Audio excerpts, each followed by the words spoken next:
I've always never been clear about what career I wanted to do in my life. Probably because I never really felt I was really suited to anything.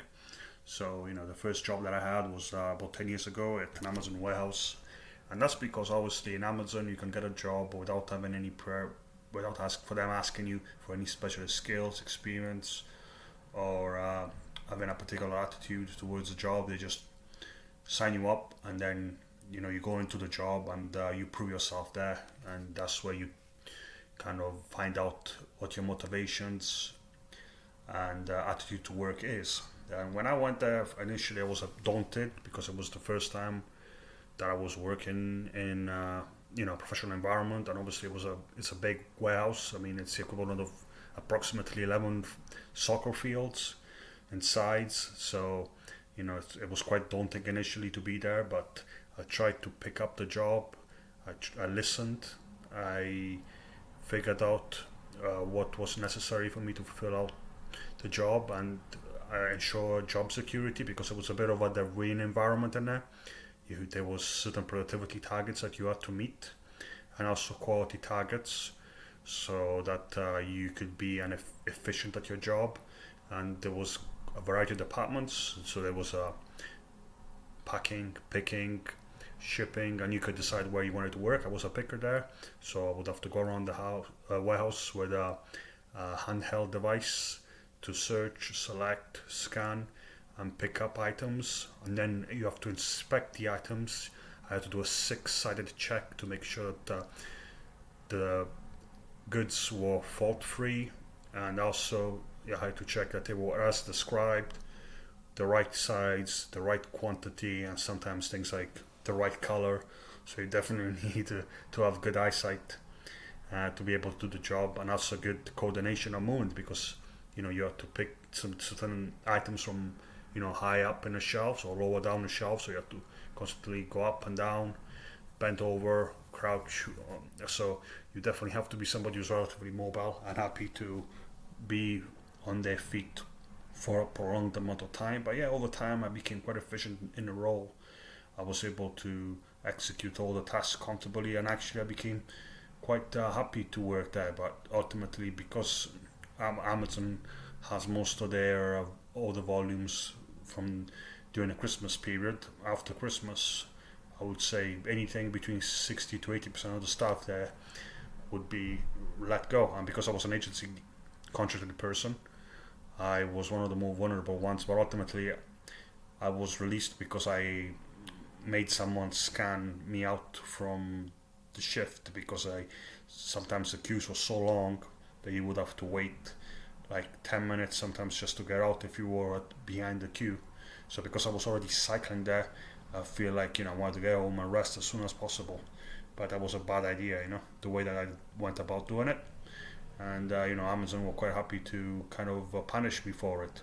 But that was definitely an experience that was a bit of a mixed bag, but kind of gave me an insight into work. And then after that, I went to I went to Greg's, and then I worked for Tesco, Sainsbury's, a few call centers like Nationwide, most recently Teleperformance, and now lately I had a couple of cleaning jobs. But I never felt like I never envisaged myself being anywhere for the long term. And ultimately, after a while, the monotony of the work, the repetitiveness, the way that you had to always do the same tasks over and over for most days a week, it kind of, after a while, my motivation sapped because I didn't see myself having a career there. I saw it as just a job, and when you see something that's just a job, you don't really have that same passion and determination to kind of do your best. And I always found myself leaving, and lately, barely being able to work a day if I don't like the job, or if I don't see the tasks to be inspiring in any way. I would just leave, and ultimately that's why I've been unemployed lately, because of this attitude that I have. But I was expecting a little bit more. I find that most jobs, most employers don't really care about your work-life balance, your job satisfaction, your aspirations. or even to provide you training to give you new skills, or it's been very underwhelming to say the least. I feel like in these service sector type jobs, like the more elementary jobs, I don't feel like I really learned much. I only learned maybe how to communicate with people better, how to understand people better. That obviously comes with experience. When you're starting out, you kind of you don't realize that a lot of people are not really that important to you. It's the only people that are important to you is those that help you to improve and to enhance your career.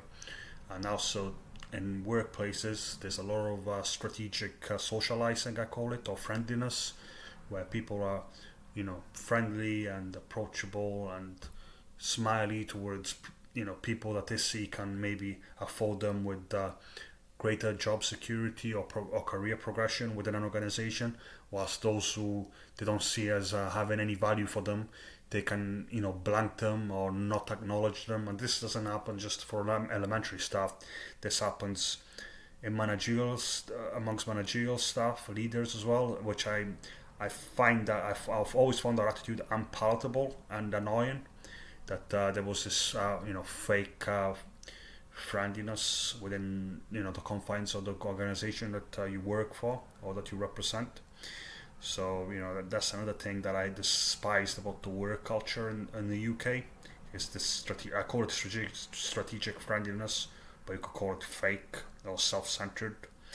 But obviously we do live, work is a competitive environment. When they talk about family, about some organizations treating employees as families, I'm always skeptical about it, because I'm thinking like, you can't compare, group of strangers that, only happen to know each other because they work in the same place as being able to build the same bond as a family. Somebody that's, for example, some family, I consider some people who love you regardless of who you are, regardless of what you do. But in work, you're only as good as what you do, so it's completely different.